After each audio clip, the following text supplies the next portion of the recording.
So, God bless you and thank you for joining me. So, this is part two of that conference update.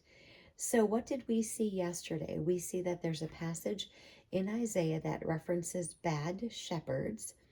And then we looked at Matthew chapter 4, the end of that, through 5, verse 2. And it's about Jesus going to the mountain. Jesus had healed lots of people. And then it says that he sits down and the disciples find him.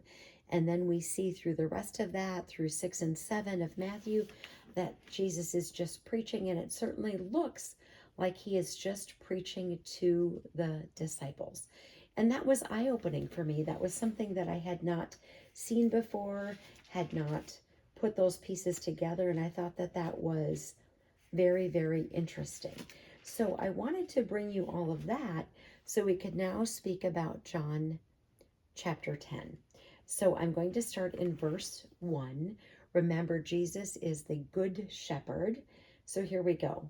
Most assuredly, I say to you, he who does not enter the sheepfold by the door, but climbs up some other way, the same is a thief and a robber.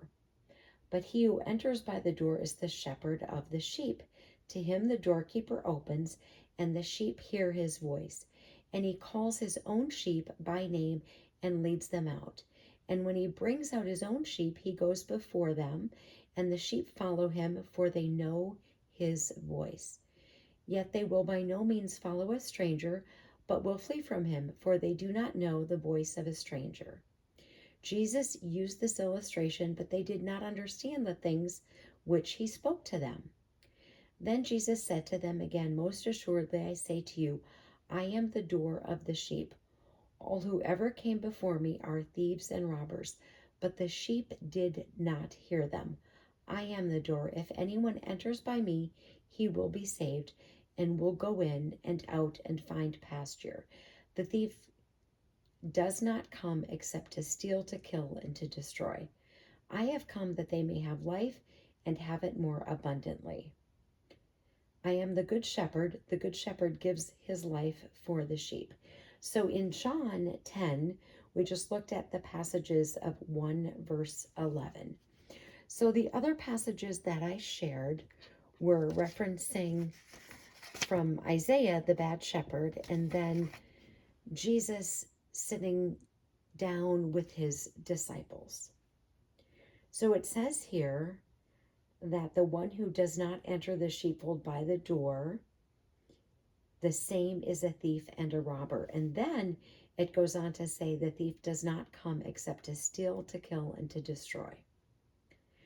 So I have said, it has been taught, I have believed that the thief here that's being referenced is Satan.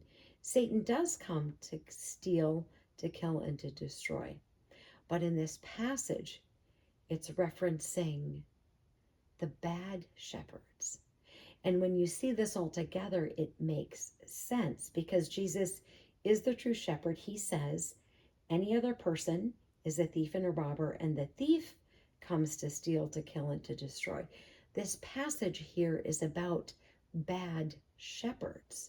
I had not thought of that before, but I learned that at that conference, and this is something that I wanted to share with all of you. I would recommend that you read all of John 10, verses 1 through 30 at least. There are other references there as well, but for time purposes, we can't share all of those. But Jesus is the only true good shepherd, and these thieves and robbers that are referenced, those are bad shepherds. Armor up, we ride at dawn. May God bless you as always. Have a great day.